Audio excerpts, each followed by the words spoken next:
ঘূর্ণিঝড় রেমালের তাণ্ডবে যথেষ্টই প্রভাব পড়েছে নদিয়ায়। রবিবার মধ্যরাত থেকে সোমবার বিকেল পর্যন্ত চলে অতি ঝোড়ো হাওয়া, সাথে ভারী বৃষ্টি, আর তাতেই ব্যাপক ক্ষতির মুখে পড়তে হলো নদিয়ার কলা চাষি এবং আখ চাষিদের।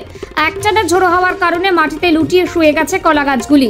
এছাড়াও শুয়ে পড়েছে বিঘা বিঘা জমিতে চাষ করা আখ। আর এই নিয়ে দুশ্চিন্তায় এখন চাষিরা। তারা জানাচ্ছেন এই ঝড়ে অতিরিক্ত ক্ষতি হলো তাদের। একমাত্র আখ চাষ ও কলা চাষের উপরে নির্ভর করে চলে সারা বছর সংসার, কিন্তু এই প্রবল ঝড়ে যে ক্ষতি হয়েছে তা এখন মাথায় হাত তাদের।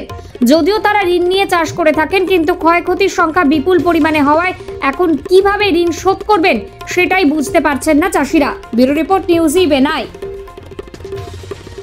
এই যে গতকাল থেকে যে তীব্র যে ঝড় বইছিল, রেমাল যে একদম তছনছ করে দিয়ে গেছে, তার কতটা প্রভাব নদিয়াতে পড়লো? নদিয়াতে ভালো প্রভাব পড়েছে। বিশেষ করে আমাদের শান্তিপুরে আমরা যে আখ চাষি কলা চাষি, এই আখ চাষি কলা চাষির একটা ব্যাপক ক্ষয়ক্ষতির একটা জায়গায় আমরা পড়েছি। কারণ যেভাবে আমাদের আখ চাষ আর কলা চাষে যেভাবে মাটিতে শুয়ে দিয়েছে, এই সংস্কার করতে আমাদের একটা বিশাল একটা অঙ্কের টাকা খরচা হবে।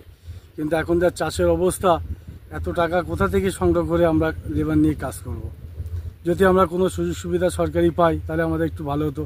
আর যে আখ বা কলা চাষ যেটা পড়ে গেছে মাটিতে, এটা এখন আগের মতন যে দাঁড়িয়ে থাকা অবস্থায় যে ফলনটা পেতাম, এখন সেই ফলনটা আমাদের অনেকটাই কমে যাবে। আমরা এখন কি করব কোনো দিশা পাচ্ছি না। আচ্ছা, যারা কলা চাষ করছে, আখ চাষ করছে, প্রত্যেকের ক্ষেত্রে কি একই ঘটনা? প্রত্যেকের ক্ষেত্রে একই ঘটনা হয়েছে। কারো একটু কম হয়েছে, কারো বেশি হয়েছে। আমার যেমন ব্যাপক পরিমাণে ক্ষতিটা হয়ে গেছে। এই ক্ষতিগ্রস্ত গাছে আমি কাঁদি পাবো না। এই ক্ষতি তার পূরণ করতে পারবেন না। এই ক্ষতি আমার এখন যদি গভর্নমেন্ট যদি কোনো পূরণ করার একটা আশা দেয়, তাহলে সাধারণ পাবলিক তো এই ক্ষতি পূরণ করতে পারবে না। তাহলে ঝড়েই সব তছনছ, ঝড়ে এই সব তছনছ করে দিয়েছে।